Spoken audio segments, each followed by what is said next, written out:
the end affiliates. And these three organizations are basically the organizations which make up a huge part of what we call the domain name system.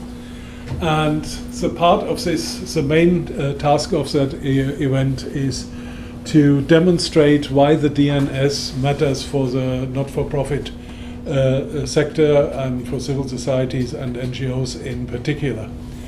Although we are not many people here in the room, we have the genius of Paul Brickner who records all this, and we already seen the large uptake on the existing recordings, and I'm very, very grateful for that this is happening. So we will go on with the three events, after three presentations. After each presentation we will have just, if there are very quick questions, 2 or 3, and then at the end, if we have time, we can have a basically a round table discussion. But before we start with that round table discussion, I would like to take the privilege as the organizer of these events to say after the first 3 events a few words, and I'm not promise you it won't be longer than 5 minutes and won't be too boring. So first of all, Joe Carapano, Program Manager, Stakeholder Engagement, ICANN. This is your stage. Thank you, Klaus, and thank you, everyone else. Thank you to GKPF for having me, as well as the Internet Society Greater Washington chapter. As Klaus said, I'm the Program Manager for the North America region at ICANN in the Stakeholder Engagement Department, so interfacing with the business, civil society, academic, and technical communities. And today I'll be talking about civil society at ICANN. It's always interesting giving these presentations in DC because I always run into individuals that have been working at ICANN or in internet governance for a lot longer than I have. I've been with ICANN for 2.5 years, so I look forward to the discussion at the end as well. So if we go to the first slide, I'll try and keep things pretty high level. I know a lot of people do know the ins and outs of ICANN, but some people don't. So ICANN is, at the highest level, is about 3 things, and that's coordinating domain names, allocating internet protocol addresses, and coordinating port and protocol parameter numbers. So when you type an web address into your browser, ICANN makes sure that the device can find the right server that will show you the web page you want to go to. And these names and addresses need to be uniquely assigned, because if they weren't, then your email might go to the wrong person, or you might get taken to the wrong website. Next slide. It's helpful to think about the internet as a layered architecture, or sometimes I use the imagery of an hourglass. So at the bottom layer, it's very distributed with tens of thousands of networks, and at the top, it's also very distributed with apps and other content, websites and such. But it's unified in the middle, again, like the sands of an hourglass. And in the middle, ICANN, along with other key internet governance actors, are the unifying forces that make the internet single, secure, stable, and interoperable. And so, again, the bottom layer, the green layer, and by the way, I also have some hard copies of this. If you feel you'd like to take some, please help yourself. The bottom layer contains the infrastructure, the highway that enables the internet traffic. And when you talk about internet governance at that level, you can think of things such as spectrum or locations of physical towers, things of that nature. The top layer, as I said, contains all of the content that resides on the internet, and governance examples at the top can include net neutrality and piracy, online piracy. And then in the middle layer, where ICANN resides, there are also numerous governance examples. A couple of them are new generic top-level domains, so the idea that you can have now, there are over 1,000 options to the right of the dot, whereas before there were only 22, so instead of .com or .gov, now you can have .photography or .london, so on and so forth. And then another example would be Internet Protocol version 6, which in a nutshell is the next wave of IP addresses that will help ensure that our cars and shoes and watches and everything else is connected to the global internet. ICANN's mission is narrow, so it doesn't exist to solve all problems on the internet, but only those that touch the domain name system.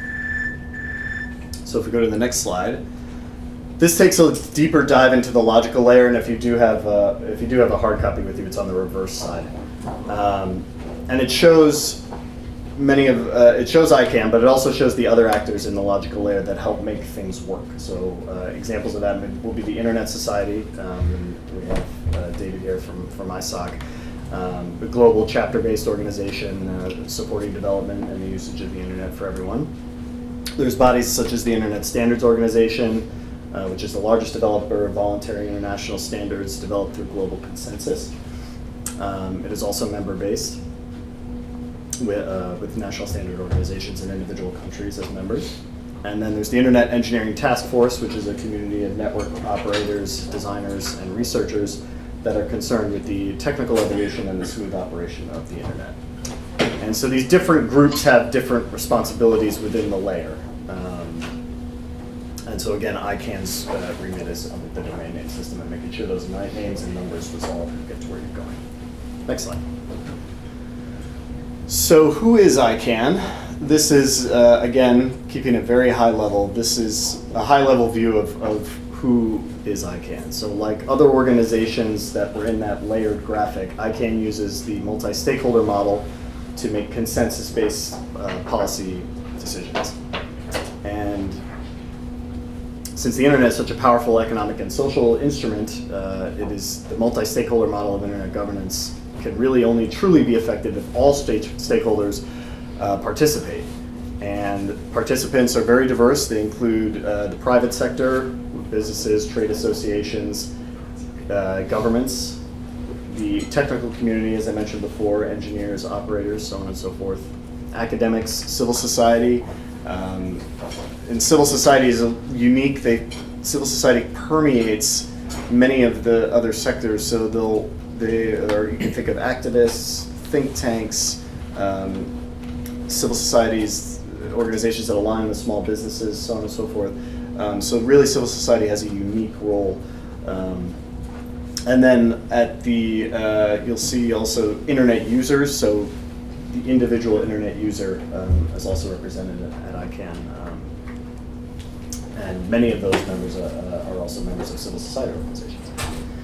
And it's not an easy model, so it's sometimes messy, and sometimes can take a while, but the advantages definitely do surpass the difficulty. And at the end, we believe that the multi-stakeholder model of policymaking comes out with better policy. Next slide. So now I'll talk a little bit about the big news item of the day, which is the IANA stewardship transition. And we'll go quickly to the next slide. Just a quick once-over of the IANA functions, the Internet Assigned Numbers Authority functions. Those are basically the three things that I mentioned at the top: domain names, internet protocol addresses, protocol, and port parameters. And so ICANN was created in 1998 to perform the IANA functions and has performed them with a high degree of community satisfaction for over 15 years via a no-cost contract with the U.S. Department of Commerce, the body within the Department of Commerce that currently oversees ICANN is the National Telecommunications and Information Administration, or NTIA. Next slide. So in March of 2014, the U.S. government announced its intention to transition the stewardship of the IANA functions to the global multi-stakeholder community. And it asked ICANN to convene a process of the global stakeholders of the internet to develop a proposal for what comes next in the absence of U.S. stewardship. This marks the final phase of what is sometimes referred to as privatization of the domain name system, getting the final vestiges of the U.S. government out of its role, out of its unique role, and further supports and enhances the multi-stakeholder model of internet policymaking. Next slide. So why does this matter to civil society? The transition of the stewardship is an affirmation of the effectiveness of the multi-stakeholder model of internet governance and serves as an example to other sectors that encouraging the participation of all stakeholders in decision-making creates the conditions necessary for good policy. ICANN is very unique. There are not a lot of organizations that take into account the different needs of all the different stakeholders that I mentioned before: businesses, civil society, academics, technical engineers, and governance.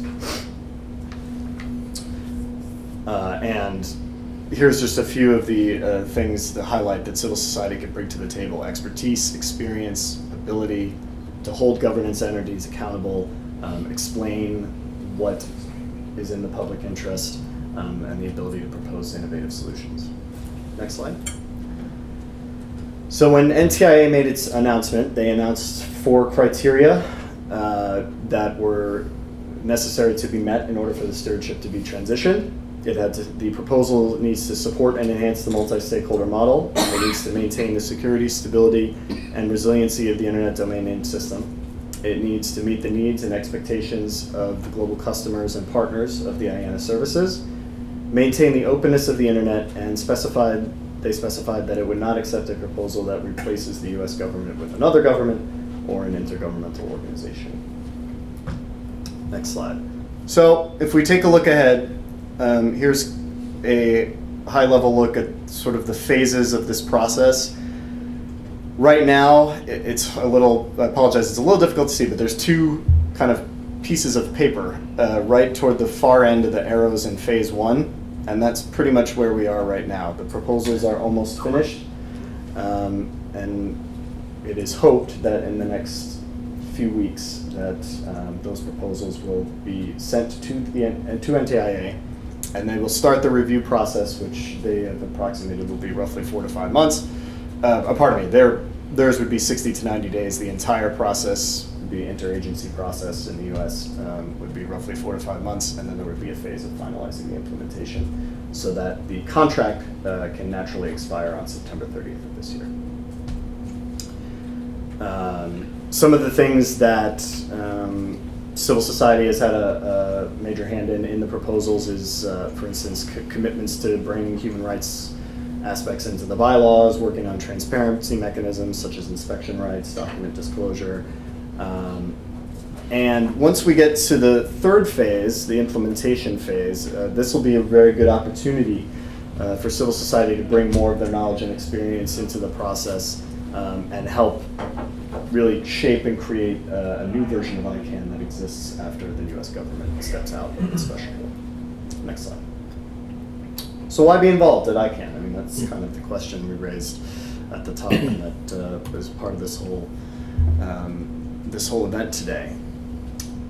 This is a system where civil society does not just stand on the sidelines, and that's important to note. They're in the middle of initiating, negotiating policy, and making decisions jointly by consensus with the other stakeholder groups.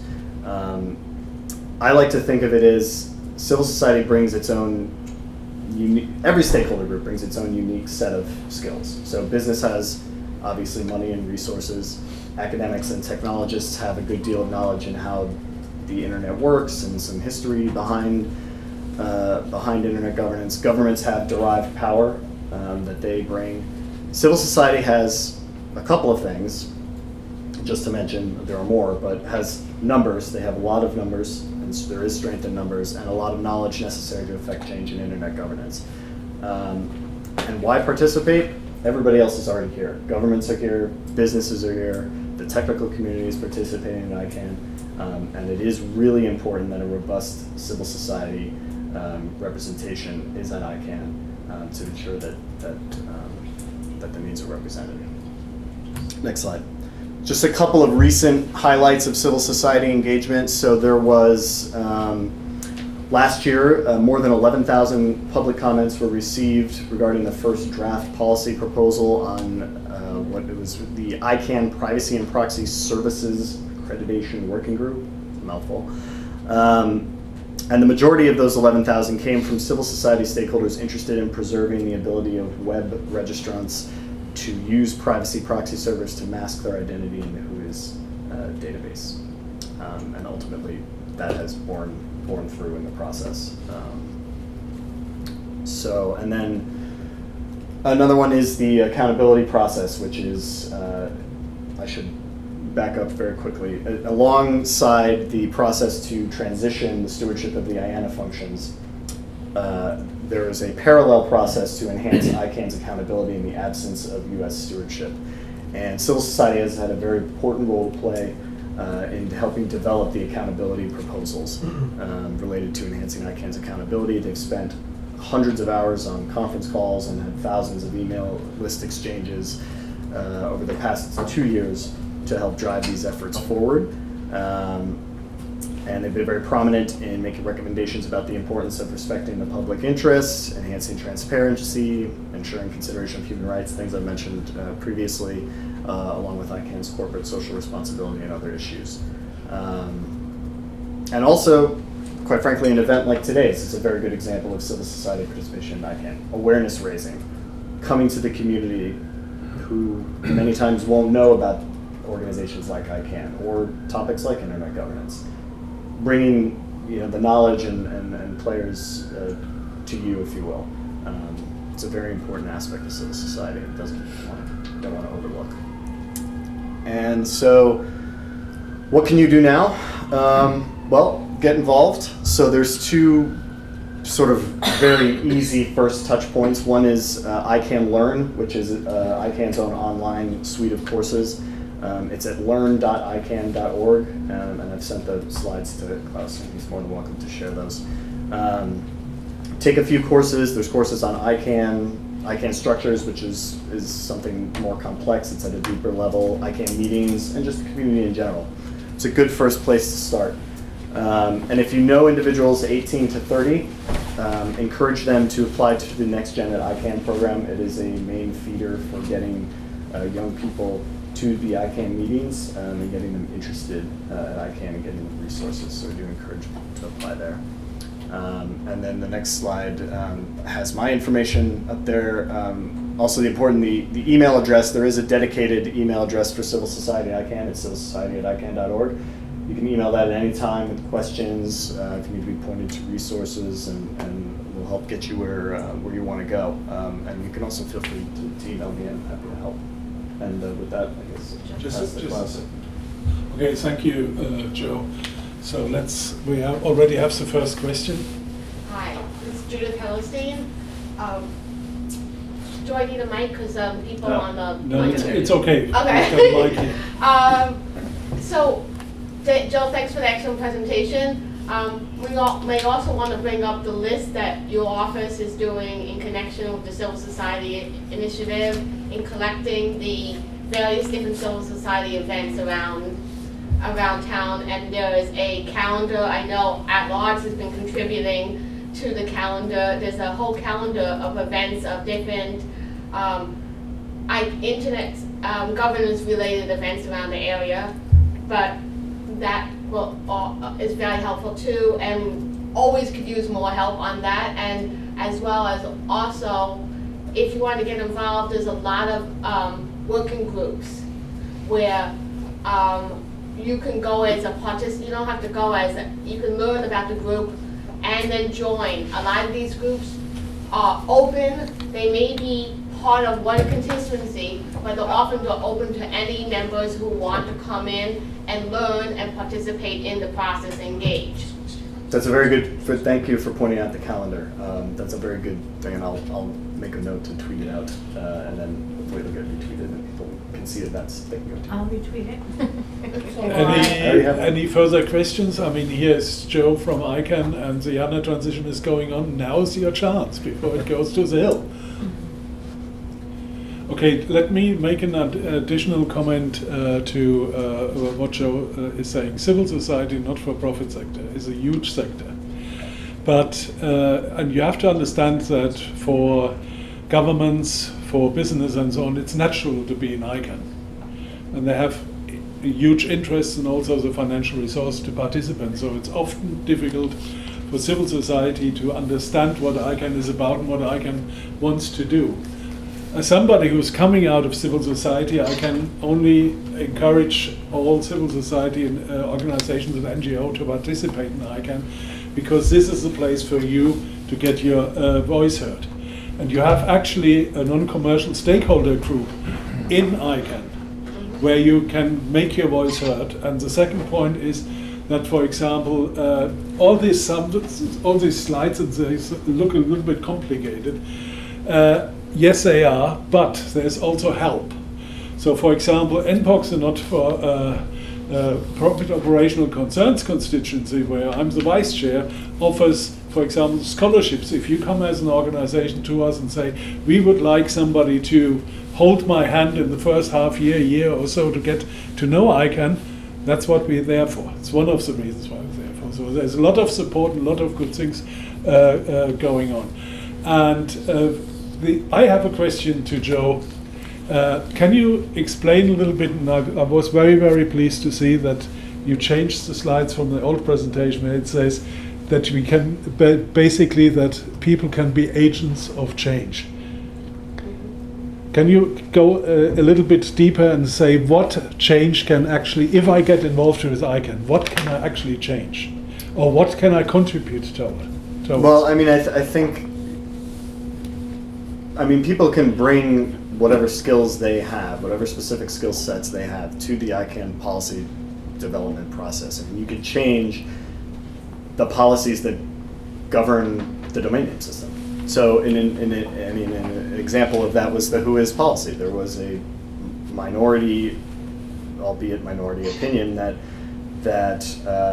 privacy proxy servers should not be able to, you shouldn't be able to use them.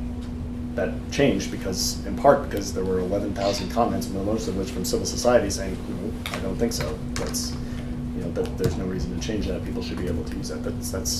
I think that's the best example I've seen in my 2.5 years at ICANN. Wonderful, thank you. Can I ask one quick question? Yeah, of course. I serve on the American Society of Association Executives International Section Council. Mm-hmm. And I was chair of their Government Relations Section Council until my term expired. We're having a meeting this week and they have questions. Do you have sort of 5 or 6 points that you would want to convey to association CEOs in the international side? Most of them, when I talk about ICANN, they have no clue what I'm talking about. When I talk about GTLDs, they have no clue, some of them, about, they say, oh, that's an IT issue, or I don't quite understand. Is there, some sort of points that you would want them to know? Well, should I wait for Paul's presentation? Maybe, but I think you have to meet people where they are. So, I think that associations, I've worked in professional associations before I came to ICANN. A lot of it is, they're partners, and a lot of places they go funding to, those businesses rely on a single, stable, interoperable internet. I think the economy of the global internet is now like 8 trillion or something like that. And that's important. And the policies that get developed at institutions like ICANN and the Internet Engineering Task Force and so on and so forth, that's where the action is. That's where these things are happening. And it is important that people have a voice at the table. It's very unique. It's not like the United Nations where it's one government, one vote, and everybody else can sit on the sidelines. This is an opportunity to really take initiative and really drive change. Okay. We, as I said, we have some more time afterwards.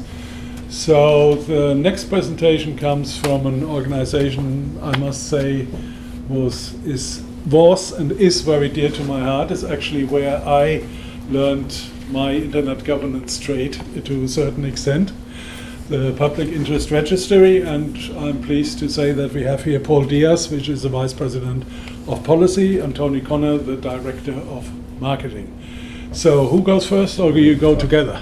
I'll go first. Where's the best place to... I think the best place might be here for the camera. It is. Yeah, It is. sitting? Yes, Yes, just move Yeah, on. great. And is it live streaming? It is. So You're I have live. to keep the sense of it. And I apologize to everybody who's in the live stream. We had some technical problems and we solved them, and the whole program will be available on various websites, so you can catch up on what you have missed. Okay. Thank you, Klaus. What we thought we'd do is not talk about domain names for a little while. In that, NGOs don't have a clue what a GTLD is, they don't have a clue what an SSL certificate is, let alone some of the other things we're talking about.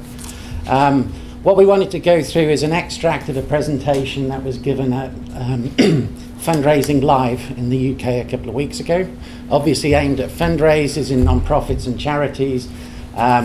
And it was given by Dave Stewart, our VP of Sales and Marketing. And what he tried to do is give a flavour of the tools out there that an NGO or a non-profit can use to actually build trust online. Once they build trust online, the advantages are they can raise more money, they can get more support, and be much more active. Next slide. Public Interest Registry has been running the .org domain for about 13 years, and if you look at our mission to empower through the internet those who dedicate themselves to improving our world, it doesn't actually mention any domain names or .org or anything else we actually do. It really is, together with ISOC, we work to actually bring people online, whether they be non-profit, whether they be cause-related, community-related. And as part of that, we have looked at all our customers over those 13 years. It's not as though we just manage the DNS. We've understood what they're using it for. So if you go to the next slide, one of the things we've actually noticed is that non-profits actually struggle with taking all the good work they're doing offline in terms of doing their causes, making a difference, taking pictures of what they're doing, and then have trouble actually getting it online and spreading it around. So you've got credibility in the bricks and mortar world. You've registered with associations and all that good stuff. You're getting government grants. You're getting my father-in-law's check every month, or every year, I should say. How do you take all that and amplify it and put it into the online space? And by online space, I'm probably talking about the blue layer on your dinner mat, right, as opposed to the orange layer, which is what you were talking about. Next slide. So the internet has changed a lot. Who would have thought 10 years ago we'd be using emojis to actually communicate with people? So WWF, for instance, in terms of connecting with millennials and Gen Z, have actually used pop culture to get them involved in terms of, they haven't actually got a lot of money, but they can share stuff. They can push it out over social channels or blogs, etc., and actually amplify the good that people are doing. So how do you harness that? Well, there's a lot about this internet thing. It's pretty difficult. If you go to the next one, Larry, that's fine. You have brand characteristics, and you take your brand, whether it's offline and online. How do you implement those characteristics when you've got a mess of stuff that you have to manage? Different channels that are interdependent. They have to be synchronized. There's no point doing one message on one channel and a different message on another. Well, the opportunity is, on the next slide, thank you, which is to simplify it. So, as an example, in order to get your brand characteristics across online, be open. Don't try and hide stuff. Publicize what you're doing. If you make a mistake, then tell people. If it's going well, then tell people as well. Two-way conversations. A lot of people send emails and don't actually engage in two-way conversations. Over the last 5 years, social media and other things mean you can actually connect with your supporters and share what's going on, the impact you're having, and then what you get planned to do in the future. And as that's the opportunity, I think, and there are a number of ways of leveraging that opportunity. An example is publishing online where you are. ICANN does that a lot in the multi-stakeholder model. Telling people what you're doing, being very open, regular reporting. Direct feedback. If somebody sends you a tweet, answer it. Actually communicate with your supporters. Send friendly emails that people can reply to rather than do not reply to this email. Send another email somewhere else. Social media. Roundtables.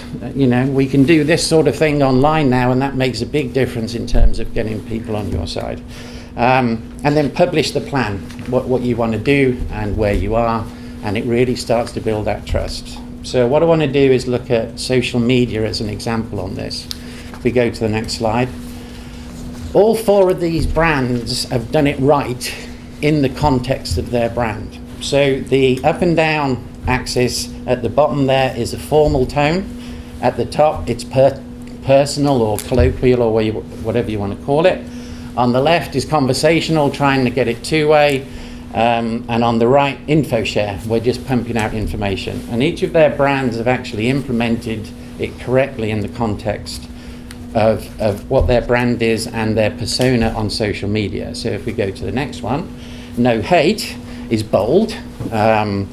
It tries to move what it perceives as society's status quo. It advocates certain things, and it's very personal, and it's very conversational, and it's very controversial. It taps into pop culture, uses celebrities, and tries to get momentum online.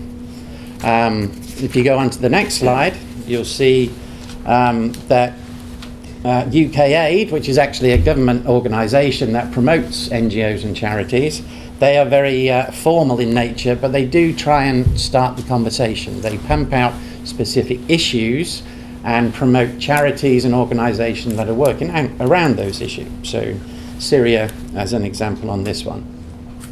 The Red Cross, which is on the next slide, is a very special type of NGO, as lots of people know. It is very much pumping out information on what they're doing. They don't particularly expect you to reply. It's just giving updates on what's happening in the world.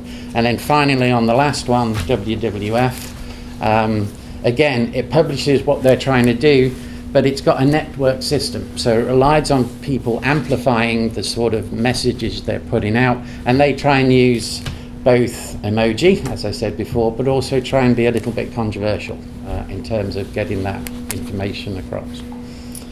So that gives you an idea of the sort of things that non-profits have to think about of getting their brand online. Moving to their websites, for instance, they have a number of choices, and I'll go through two ends of the spectrum, shall we say. Moving on to the next one, a web mark, a web seal. There are lots of good organisations out there that spend a lot of time going through how you perform as a non-profit, and when you get through that process, you get a lovely little seal. There's also people with Photoshop that can do a seal for you in 5 minutes, and it can be spoofed. And if you're not careful, you end up like a NASCAR car. So it is good to promote that you've gone through the process and you've been accepted. However, unfortunately, there's lots of people that have produced the seal, and there's no real validation of those seals at all. I searched for 401c3 badge in Google, and there were lots of them, and they were all different, and I guarantee the IRS does not do a seal for 401c3. So it is actually easy for a non-profit that's non-technical to stick a badge on their website. As I said, though, it's not always, it can be spoofed. At the opposite end of the spectrum on the next slide is SSL certificates. So really, they become the de facto validated online identity. You know, people actually ring you up and make sure you're a real person. With the EV SSL certificates, they go around your house, they go around to your office. And you can see there's a visual mark that this is validated. Each of the browsers show it differently, which may be an issue, but you can see it's an SSL, it's on the SSL layer. They can't be spoofed. However, again, 90% of non-profits and NGOs have no idea how to implement this on their website. So they're the two extremes in that context. I want to go back to the domain names, and Paul will start to go through what we've worked on in terms of org and some other things. Thank you, Tony. Hello, everyone. Again, my name is Paul Diaz from PIR. I hope that background helps set the stage, but we are here today to talk about DNS, domain name systems, so I need to bring it back to domain names now. As we've made clear, we're both with Public Interest Registry, the operator of .org. Most everybody knows .org, knows it well. Kind words Klaus shared for us. We've been at it for over 30 years. Org has an enviable brand reputation. It's a trusted brand online, and it's global. We're very fast approaching 11 million names under management. True global footprint, well respected, well known. Next slide. But things change. Joe mentioned in his presentation, we've got the industry has moved from less than 24 domains to what will be north of 1,000 domains, new TLDs. in short order. There's a lot of opportunity in there. There are names that are validated, as you see behind me. They can include community focused names, geographic names. So places like .London, .NYC, .Berlin, etc. There may be residency requirements in order to get one of those, but they have a certain a natural affinity. They help build community. Help the members of that particular community get found, get online. Of course, the list is huge, 1,000 domain names. Many of them are generic, some of them border on they're almost silly in nature, or they're meant to provoke a certain reaction, not always what a not-for-profit, civil society, or not NGO is looking to establish with their brand online. So, next slide. For over 3 years now, PIR has been talking to the broader NGO community. Many of those members are already part of our org base, folks that we work with, we know, and respect dearly. But what has become clear to us is that there's a need, there's an opportunity for the NGO community in particular to have its own namespace, something to help them stand out and address particular pain points that are endemic in the industry. As you can see behind me, we conducted research in this period, over 40 countries, trained thousands, tens of thousands of NGOs, and we are developing our service offering, developed a database, an extensive database with our colleagues from affiliates assisting us.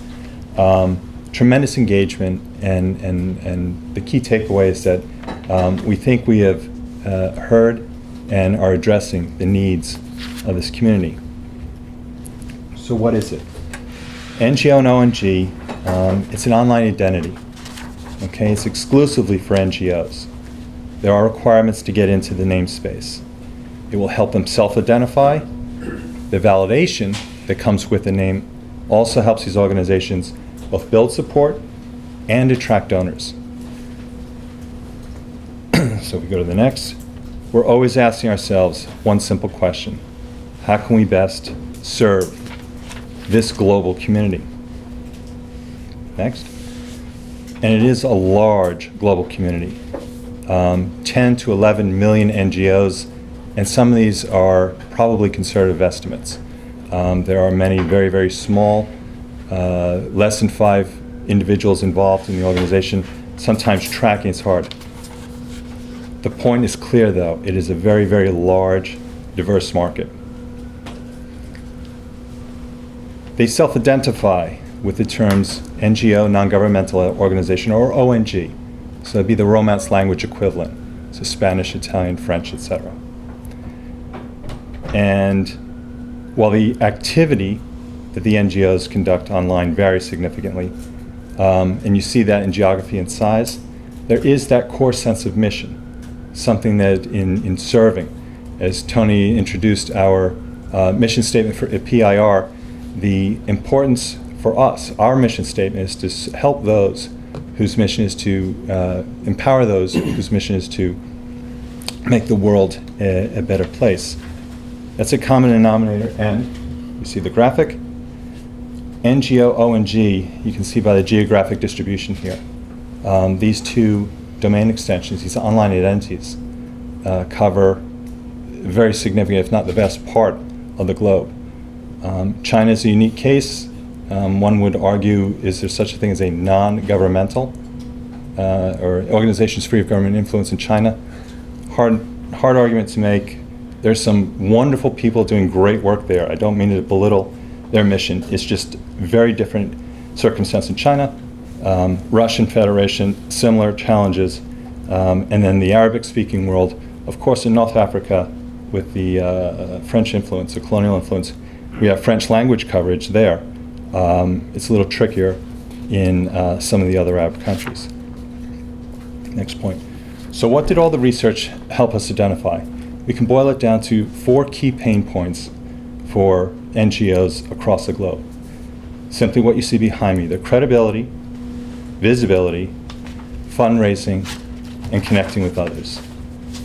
All of our research found, in speaking with everybody, that these were the 4 key challenges.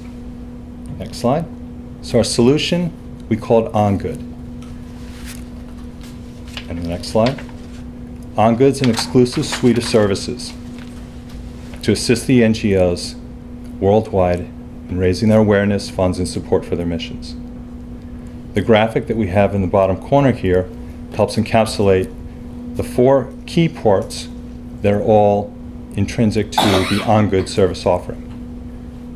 Of course, you get a domain name, NGO or ONG, and the way we've structured it so that the end users don't have to worry about somebody else potentially getting their name, we bundle it. In fact, working with our partners at Affiliates, we went through a very rigorous review process at ICANN to assure that the way that we bundled these names, so if you register your name .ngo, you get the mirror in .ong. You don't pay extra for that. It is part of the service, and assures that your name is yours alone.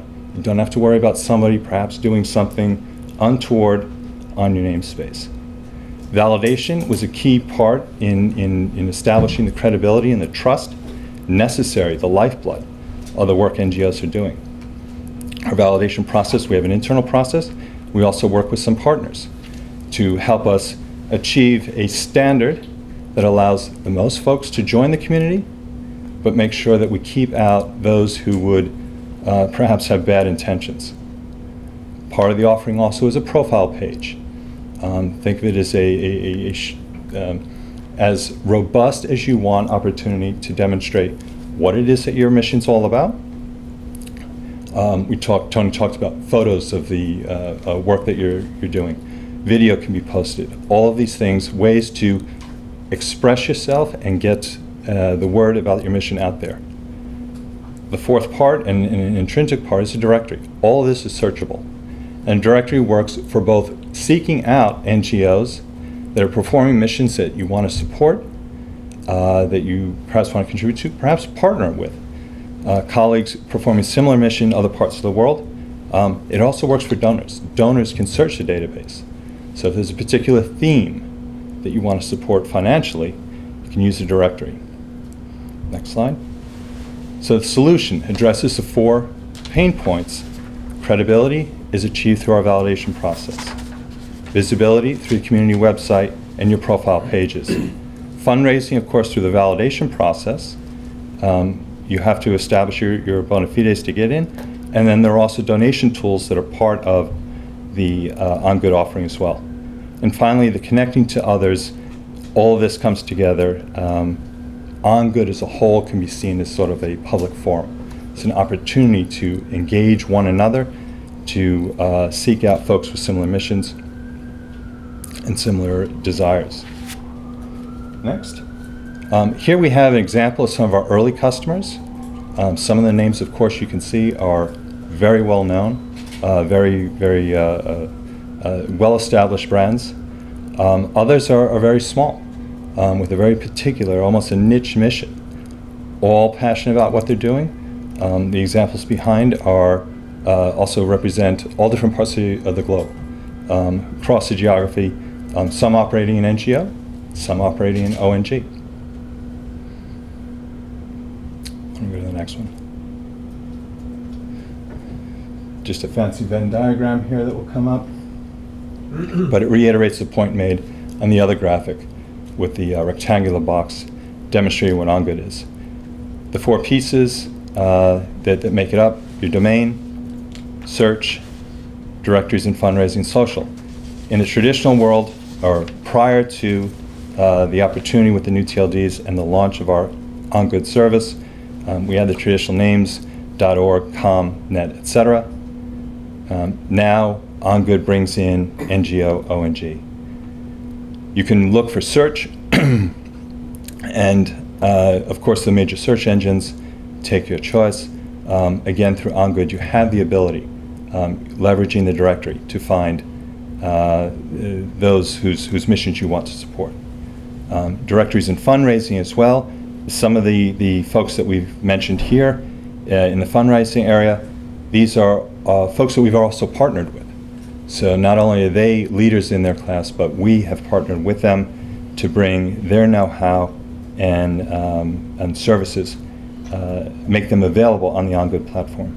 And finally, of course, is the social aspects, whether it's Facebook, Twitter, others. Those sorts of functionalities are available on your profile page. You can either link to existing accounts, or you can leverage such tools and run everything off of your profile page. Next slide. So again, how is OnGood helping an NGO? We're helping by establishing credibility, the validation process, and weeding out those who may be performing fraudulent activities online. We'll help you be found, the searchable directory, and again, that's both be found within the community, those with shared missions, and it helps donors find you. So those who want to support your mission in some way can use the directory. Raising money goes to the donor issue. The validated space engenders trust, and therefore helps the OnGood participants raise funds. And finally, and perhaps most importantly, is connecting to others. Within the community, there's a tremendous need to be connected, well connected. One's reputation is everything. The trust it engenders is everything. The OnGood platform pulls together all these pieces in one place. So finally, just closing for us, the tagline is "Become part of the story." All right, so OnGood is a storybook full of some wonderful stories. The slide with the various early adopters is just a very, very small snapshot of the folks who are in there, and we hope more will become part of OnGood and help tell their stories. We will make these presentations available. In fact, we have, my colleague Nicole has brought some goodies to include a zip drive, or a flash drive, pardon. Anybody who's interested in the NGOs, we also have a promo code running, so you're welcome to help get in there and register. And we also want to mention the various partners that we've already established. We have an event coming up on the 3rd of March. Heather Mansfield, who many know, very, very well-known speaker within the NGO community. She'll be presenting the 10 social media strategies for engagement to inspire donors. The web address that you can click through to get to it, again, that's on March 3rd. Questions? Thank you. We'll put the decks up on March. Thank you, Dave. Thank you very much. I'm extremely happy about these two presentations because they really address the direct and practical approach, and I will make sure that these two presentations will go online and seen as much as possible. But to the questions, ladies first. All right, I have two questions. Thank you, Paul. My first question is for the organizations that were displayed who have already joined the ONG community, particularly the traditional ones that we might be most familiar with, who already owned a .org. I'm curious to know whether or not they're still using the .org in their branding and it's redirecting to .ong or .ngo, or if they've actually changed their branding to include their domain name as a .ngo. That's my first question. Okay. My second question is, I think that directory, the idea of staying connected, is a fabulous component and a big piece of community building, which is so critical in the NGO community. But I was wondering how and if and how you're marketing the directory beyond NGOs so that members of the public, maybe even the private sector, would know this is the place to go. So I can do Go to our two. Director of Marketing. So the first question, as always, it's not simple. So Médecins Sans Frontières, for instance, has msf.ngo that resolves to msf.ngo. They also have msf.org that resolves to .org as well. So they're using both. So we're actually putting a program in place to work with some of these big NGOs to actually start using it in circumstances that works for them. msf.ong goes to their French site, as an example. So they are starting to use that just for France, because ONG is something that, particularly in France and Brazil, has a lot of potential as well. Some of the other big ones are absolutely redirecting it. But that program is one of the things that we and Brian Cute is focusing on working with these, not necessarily converting their main site, but it could be a campaign, it could be a certain cause, that sort of thing. To your second question, once we get critical mass, we absolutely have plans to do opposite sort of marketing, so consumer marketing, mass marketing, so people get to know what a .ngo means. To be honest though, getting one of those big NGOs using it is probably better than any marketing I can do, in that, you know, if a big name use it, people will actually start to ask. And indeed, if we can get them to promote what .ngo means, I think that's better for everyone as well. So a key thing that we've been doing is working with the community. I think, you know, from Paul's slide on that, over the last 3 or 4 years, the amount of investment in the community and the webinars and everything. It's one of the reasons I joined the company, actually. It was really investing in your customer base. James, you are next. So I have a question from the chat room, actually. So this is not my question. It's from Rudy Besnick, and he asks, what are the top 3 issues NGOs encounter when they want to get a domain name? Hi, Rudy. So I think the question would sort of get to what Lori's question. It depends who the NGO is. For those that are well-established and well-funded, odds are quite good that they've had a name, probably in .org, for quite some time. So convincing them of the value in joining the OnGood community, using NGO as that online identifier. And to Tony's point just a moment ago, there may be a hybrid approach that they will want to pursue. For many others, especially smaller organizations, and in particular in the global south, Africa, subcontinent, and Southeast Asia, the opportunity NGO brings is that they can get their name, and it can be perhaps the acronym, the shortened version. Those names often are already taken in the existing GTLDs, so the new namespace like NGO, since it's reserved for NGOs and only those who really belong there can get in, there's a lot more opportunity to get the short, memorable name that they're hoping for. Thank you. Me? Okay. Yes, so you. I'm Bill Cunningham. So I launched my first website November 16th, 1995. As many people know, I think I'm the guy in the room that has the most experience in this. How will you work with the transition? I got a bunch of questions. You know, my training is in economics out of the University of Chicago. I'm opposed to the transition. I think it's crazy because I think the internet technology is worth around $50 trillion in value. Why would you hold on to that? But be that as it may, that train has already left the station, and it's a question of kind of dealing with things now.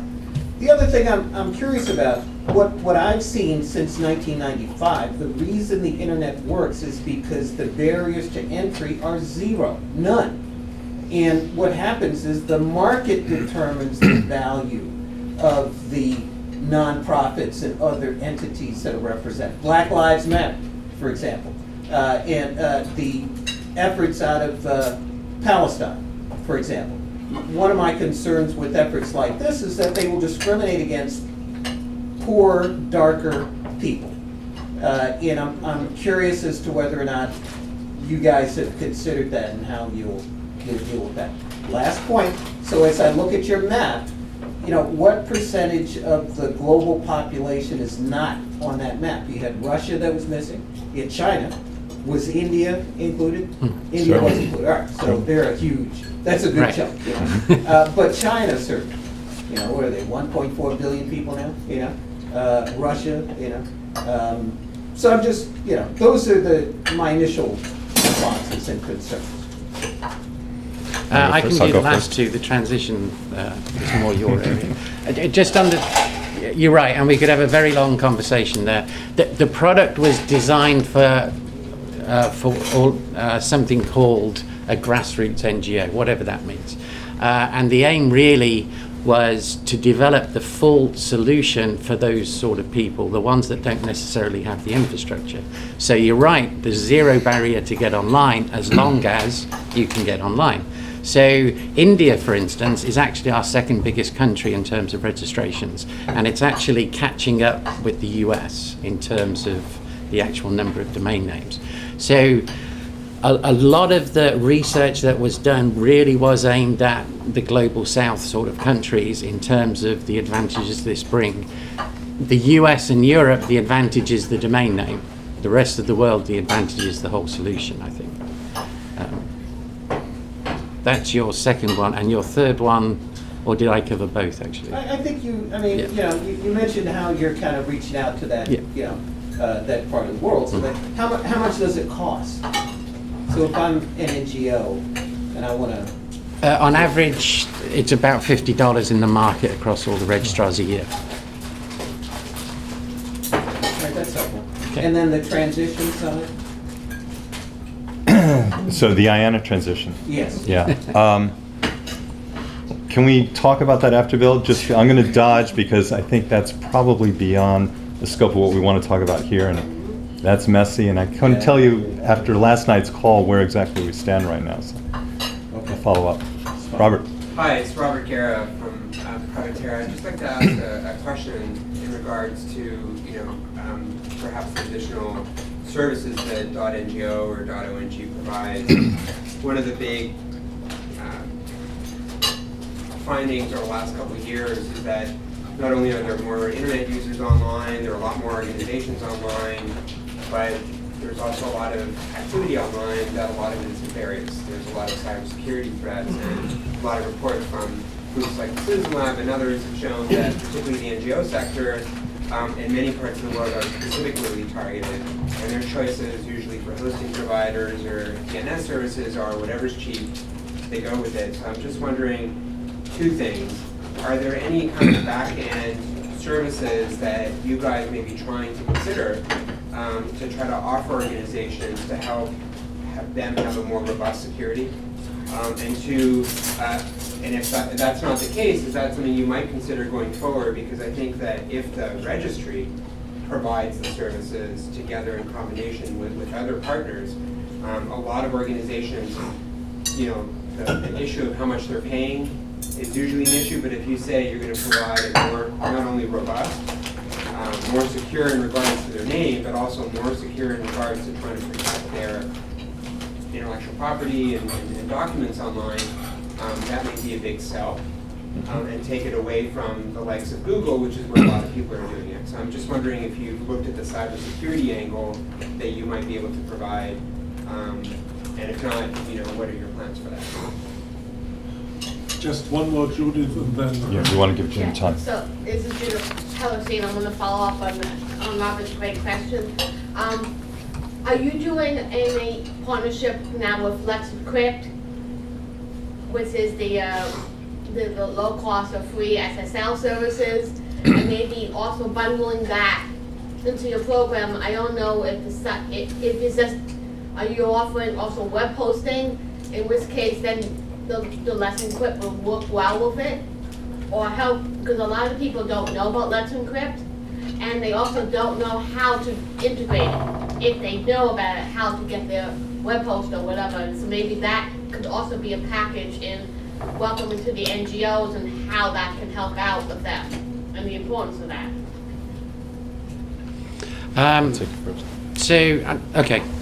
To that point, and I think it cuts across the first one. Sitting in Reston, we don't know what the drivers are in India or Kenya and that sort of thing. So one of the things we're really trying to do is work with local partners that understand the local markets. And we're assuming those local partners, or part of it is those local partners offering the web hosting, any other security stuff. And interestingly enough, one of the things we found, particularly in India, is content. A lot of these NGOs need people to write content for them to put onto the website for it to be secure and stuff. So it's very much a partnership for that piece. In terms of expanding the portfolio, Paul can talk to that in a minute. We are actually reaching out to foundations as well to see if we can take what OnGood is and bundle it with some other things in terms of training and other web services to actually give a full solution to get the NGOs online. A lot of the villages we meet in India, for instance, aren't even connected via mobile, let alone via broadband. And I think that's an opportunity there to do a complete bundle to give them a solution. Yeah, and just to wrap up, Tony makes the key word in all of this is partnerships. So in coming to market with the product, we had to establish we talked about the 4 key pain points, and what is the critical things that must be there from day one. That's what we have right now. Moving forward, we've been in the marketplace about a year, partnerships with any service providers, whether there are local partners, folks on the ground that can bring the services specific to those market needs, or strategic partners that we would operate with at the registry level to bake into the service as a whole. All of that is, we're very open to opportunities, and in fact have a pretty aggressive plan this year to reach out and start establishing partnerships, beginning with foundations, but any particular service provider, they are on the agenda moving forward. Thank you very much. And once again, that was, I think, a very important presentation. Okay, sure. For us to understand. I just hope that it won't be the last one inside the Pathfinder. And now we've got another premiere, the first provider. And we are talking about James Gorman, Director of Strategic Relations and Technical Standards of Affiliates. So, James, all yours. Thank you, Klaus, and thank you to everyone making your way down here in this cold rain to Washington. And for those of you who are watching this on stream, you're fortunate to be sitting at home or maybe in your office with a nice warm cup of coffee. So I'm going to talk a little bit today about protecting your domain name. Next slide, please. I'll introduce myself and a little bit about the company that I work for.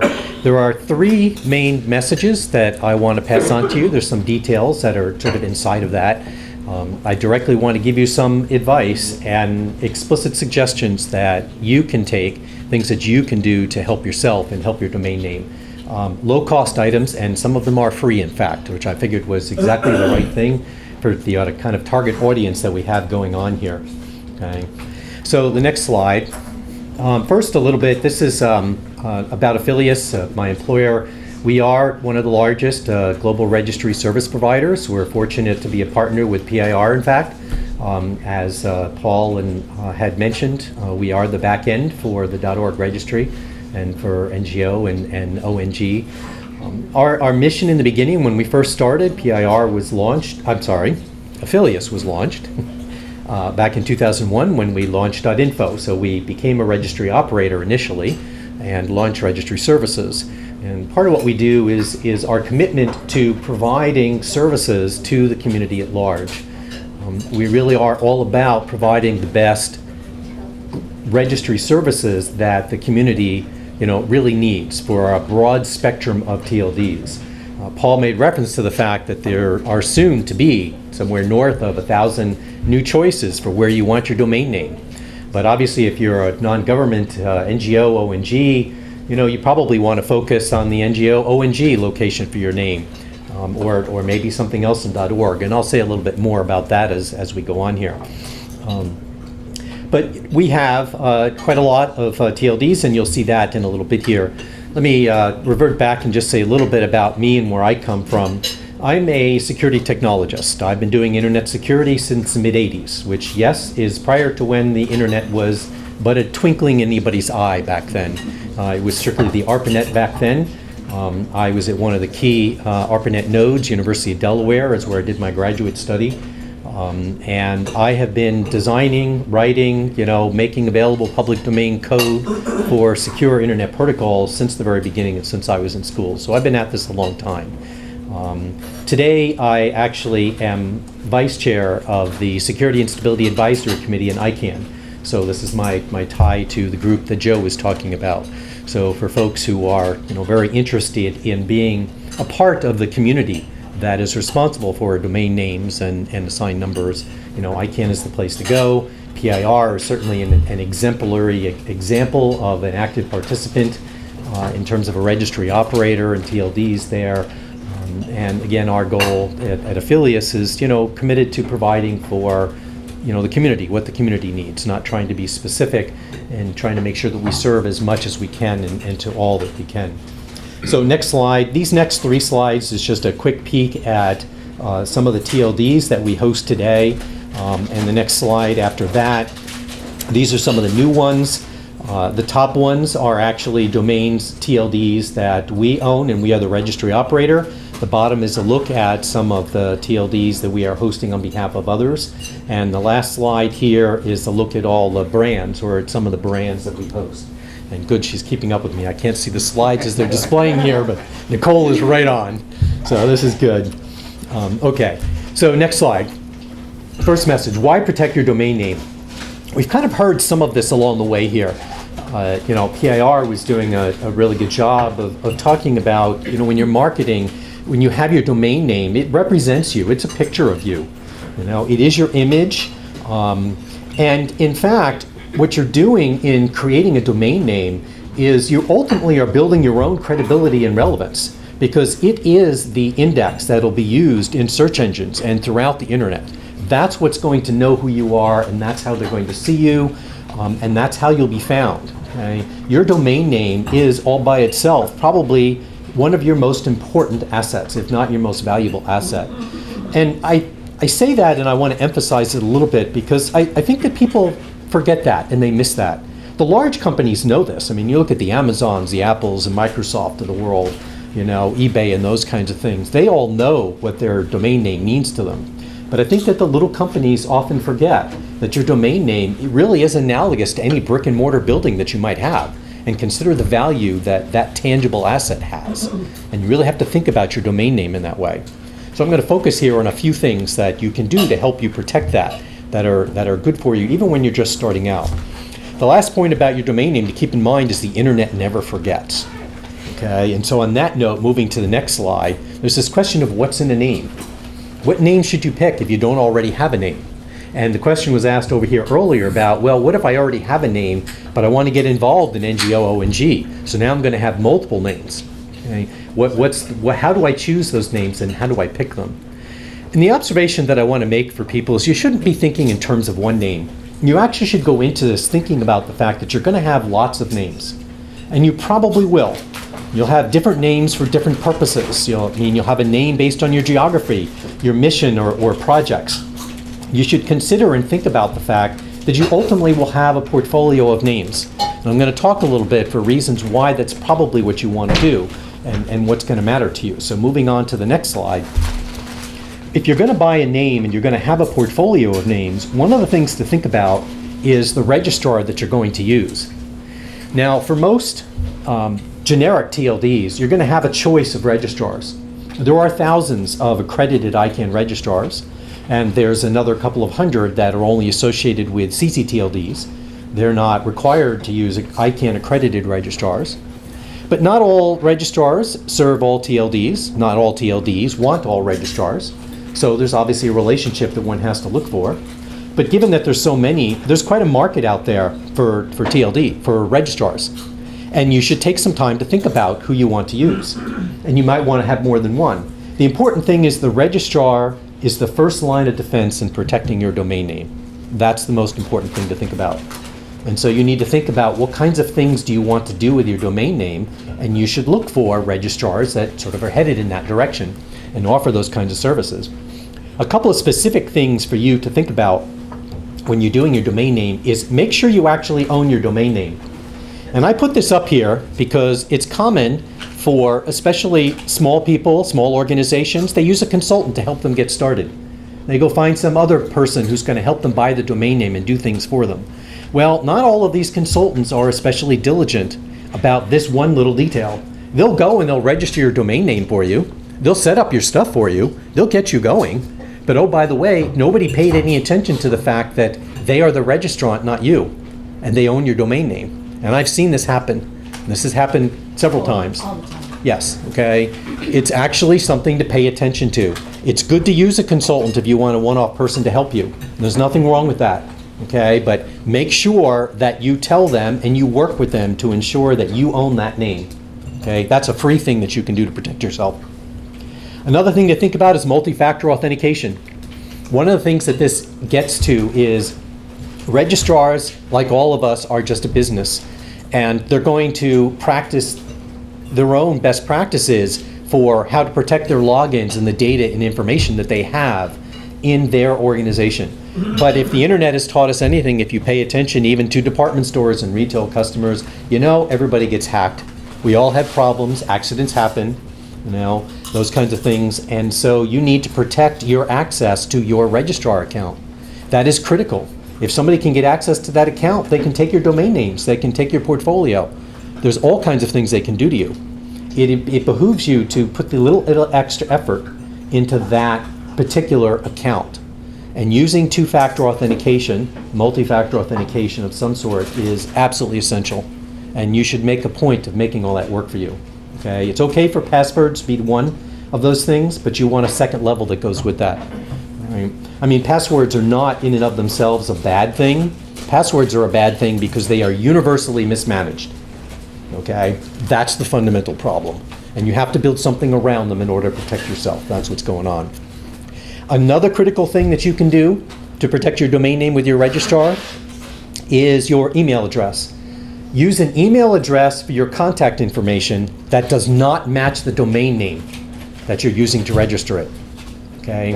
This is critical. Why does this matter? Because if somebody should hack into your registrar account, what's the first thing they're going to do? They're probably going to change your DNS services, and they're going to redirect them somewhere else, which means they're going to get your email addresses redirected. All of your email is going to get redirected and go somewhere else.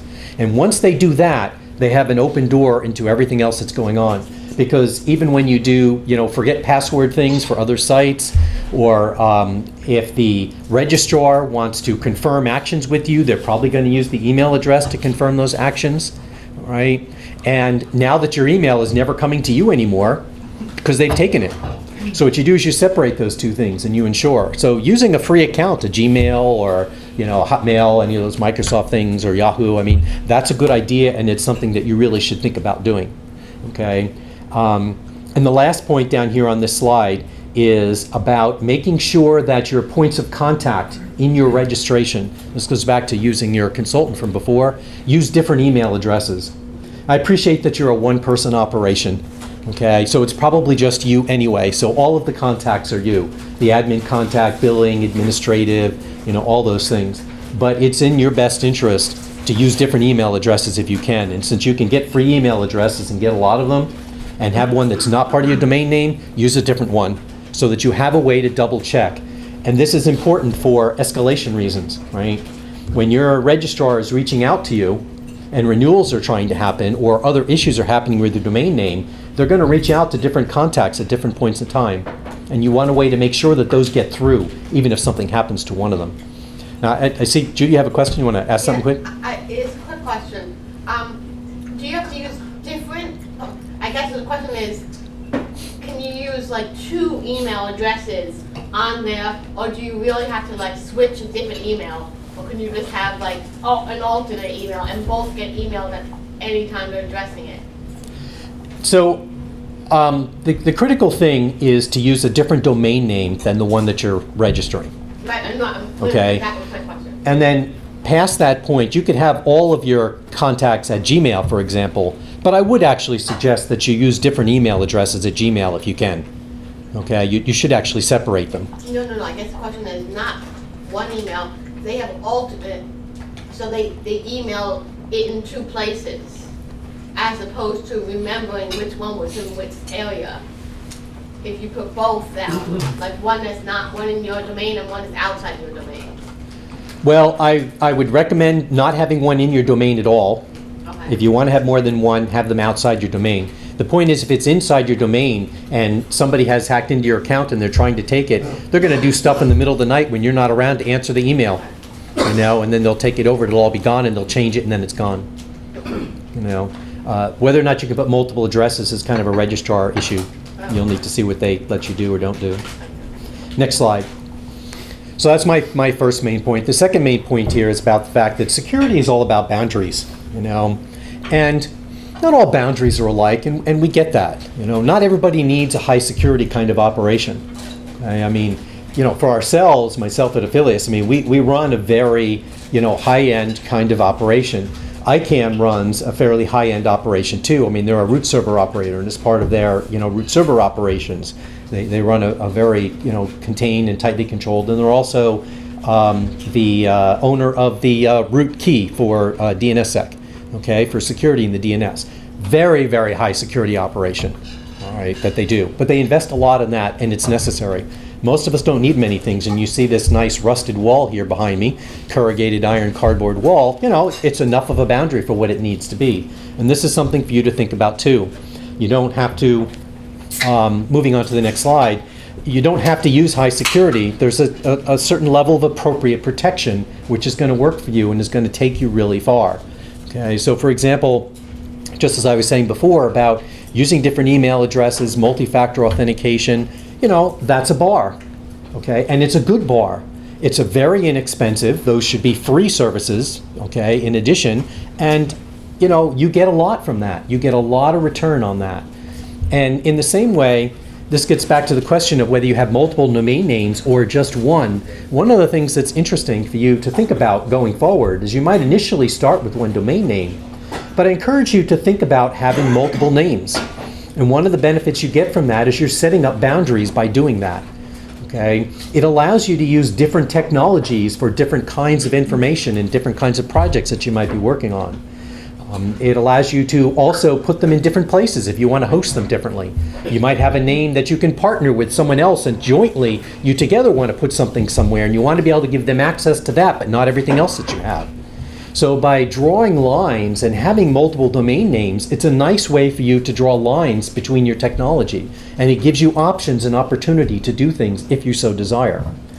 And I encourage this in part because you already draw lines, if you think about it, an ordinary part of your day job, right? You give names to projects that you're doing already, you probably have a different page on your website for different projects, or you will if you're creating these kinds of things. So this is not a big leap forward. Okay, there might be some minimal cost associated with this if you're going to have, multiple second level names, or you could go to multiple third level names and do it that way instead. Okay, but the important thing is think about a portfolio using different names so that you can draw boundaries and give yourself those options. And if you move on to the next slide, here is a very particular technical detail to keep in mind. Once you start using multiple names, the critical bit of advice that I give you is wherever you use that name, always use the fully qualified name. Always say www.pir.org or www.affiliates.info, okay? If that's the full name, then use the full name.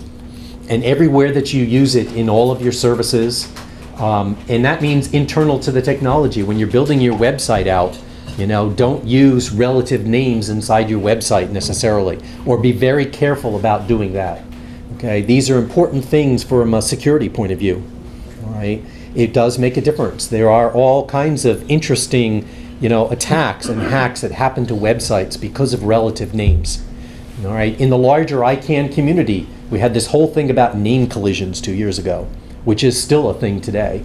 And the reasons why name collisions existed was because of the presence of relative names, not fully qualified names. And you can, for your own benefit, avoid this problem by making a point of always using them. Okay. Next slide. This is my third point in the set of things that I wanted to point out here, coming to a close, is to use DNSSEC.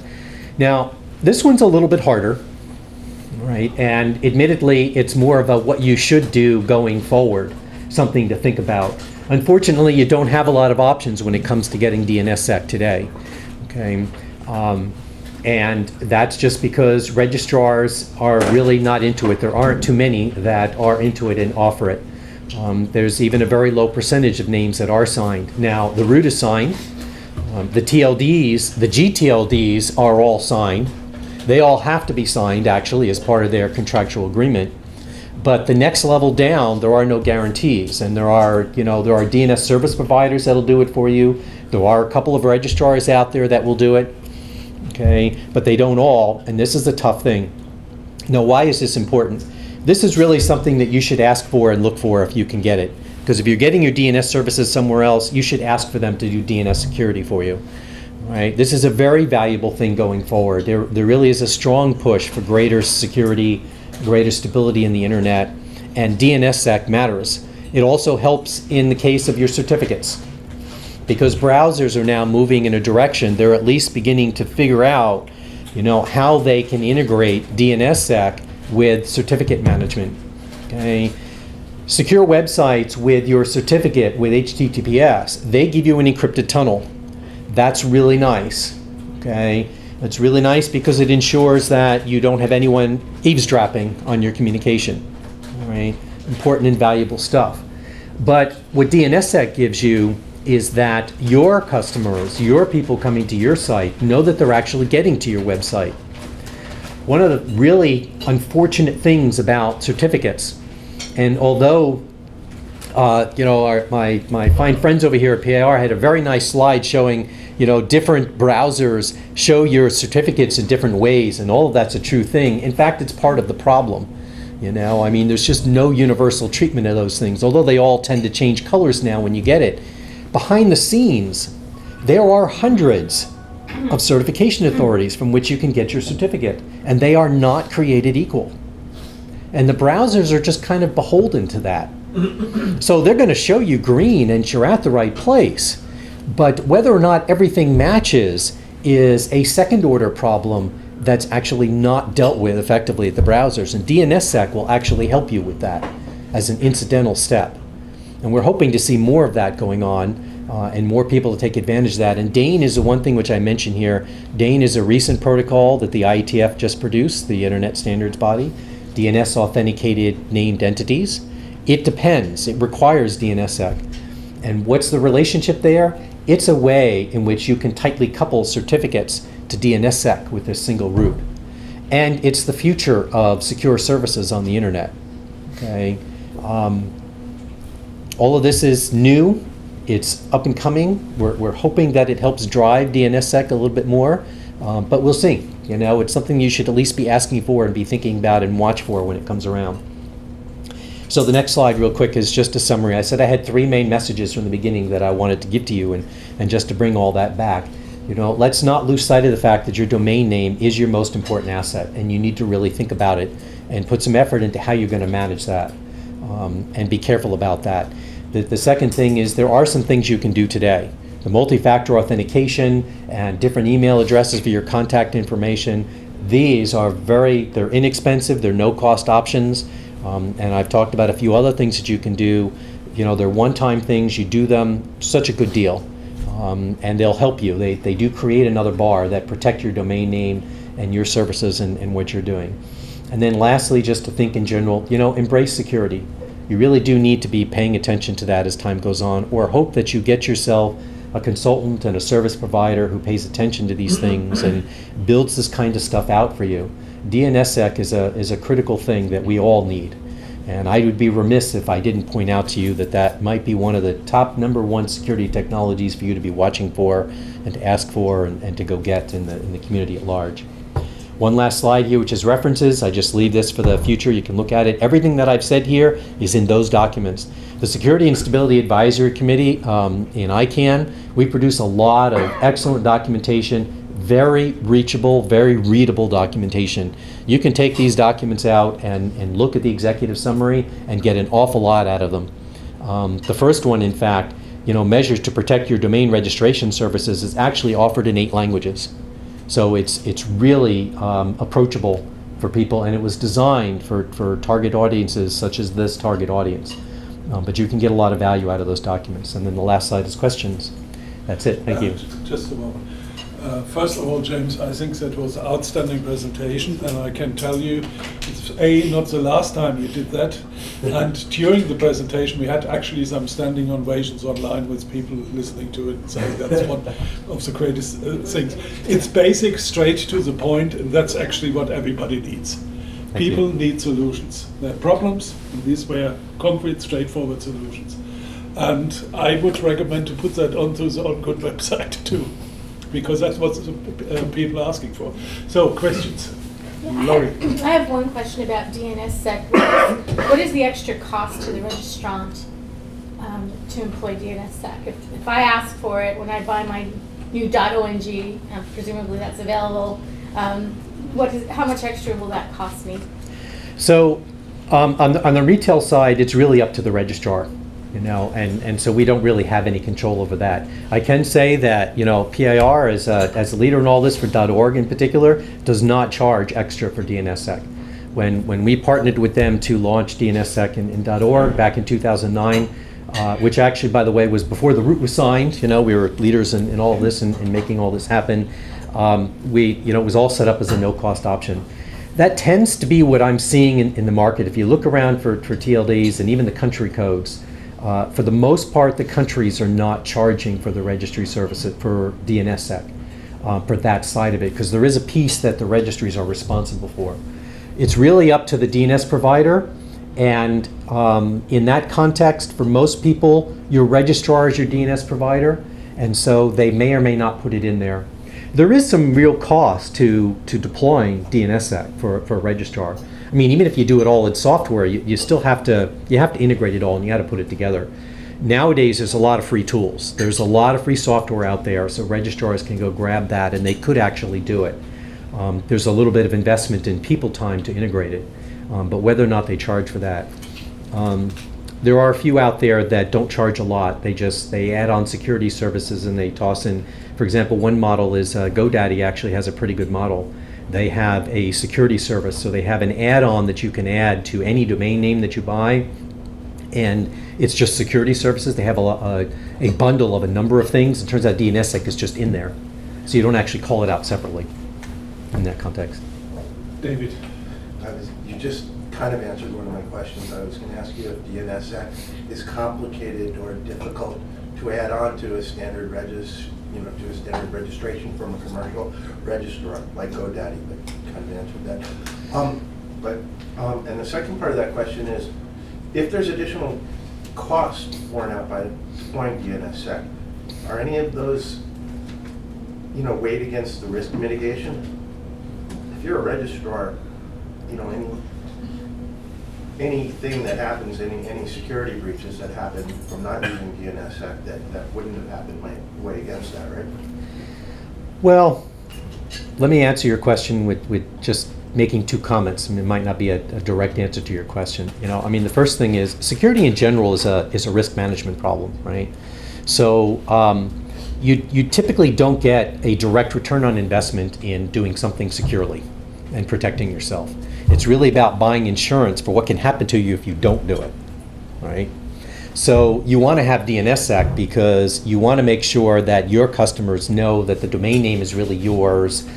You really need the browsers to be checking that. You really need for your email to go to the right place. And with DNSSEC, you can protect all of those services and all of those indexes into all of that. And that's a good thing. So the question that you have to ask yourself more generally is, what's the value to me in that stuff going to the wrong place if the wrong thing happens? If you're a very large multinational corporation like Microsoft and Apple, and even since we're in the U.S. here, Comcast as an ISP, their name, you're going to do everything that you can to protect that Comcast.net and Microsoft.com and Apple.com and those kinds of things. No expenses spared in that respect, because there's a lot of money at stake here if something happens to that name. So, which brings me to the second comment that I would make. One of the problems that DNSSEC has is the fact that is partly that risk management insurance. Nobody likes to buy insurance unless they have to. Okay, so you always have to think about that. But the DNS works. And what's interesting is we've had 3 decades of the DNS kind of just working, and it always works. So as an individual buying a domain name, for the most part, it's hard for me to drive a motivation for wanting to put DNSSEC out there. Which is why my opinion is, and the opinion that we try to portray, and I say we, on the part of Affiliates, as we put this forward, is DNSSEC is one of those things which should be part of the infrastructure. It should always just be there.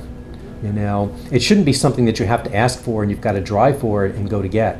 If you start from the premise and accept the premise that DNS, everything depends on the DNS, It is an absolutely critical piece of infrastructure. And if you think about it, you can't do anything on the internet without the DNS. Then it just seems perfectly right that you should have DNSSEC. I mean, why is there even any discussion about it?